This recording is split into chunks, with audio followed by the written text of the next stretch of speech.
আসসালামু আলাইকুম প্রিয় দর্শকবৃন্দ, সবাইকে আমার চ্যানেলে স্বাগতম। আজ আমি আপনাদের সাথে শেয়ার করতে যাচ্ছি শাড়ির পাড়, জামা বা ওড়নার জন্য একটি খুব সুন্দর ও আকর্ষণীয় বর্ডার লাইন ডিজাইন। এই ডিজাইনটি আমি সাদা কাগজের উপর কলম দিয়ে ধাপে ধাপে এঁকেছি, যাতে আপনারা খুব সহজে অনুসরণ করতে পারেন। প্রথমে আমি একটি সোজা লাইন টেনে নিচ্ছি, কারণ একটি সুন্দর বর্ডার ডিজাইনের জন্য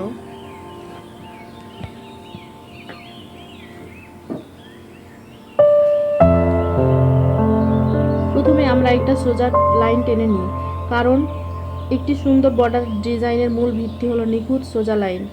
এরপর ধীরে ধীরে সেই লাইনের উপর ছোট ছোট ফুলের মোটিভ আঁকা শুরু করি।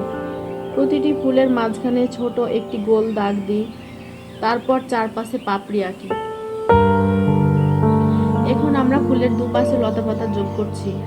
লতাপাতা যোগ করলে ডিজাইনটি আরো জীবন্ত ও আকর্ষণীয় হয়ে ওঠে। খুব বেশি জটিল না করে সহজ ও পরিপাটি রেখে ডিজাইনটি সম্পূর্ণ করছি, যাতে নতুনরাও সহজে আঁকতে পারেন।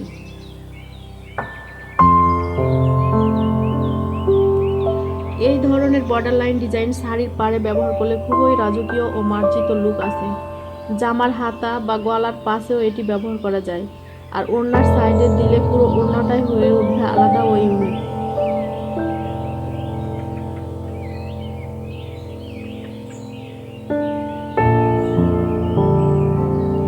এই ডিজাইনটি সম্পূর্ণ হাতে আঁকা, তাই যদি আপনারা নিয়মিত প্র্যাকটিস করেন তাহলে খুব অল্প সময়ের মধ্যে এমন সুন্দর বর্ডার ডিজাইন তৈরি করতে পারবেন। বিশেষ করে যারা বুটিক কাজ করেন বা ঘরে বসে পোশাক ডিজাইন করেন, তাদের জন্য এই ডিজাইন খুবই উপকারী।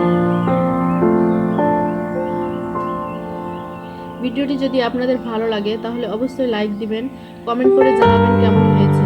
আর এমন আরও সুন্দর ডিজাইন দেখতে আমার চ্যানেলটি সাবস্ক্রাইব করে পাশে থাকা বেল আইকনটি অন করে রাখবেন।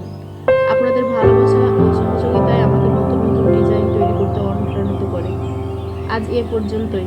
আল্লাহ হাফেজ।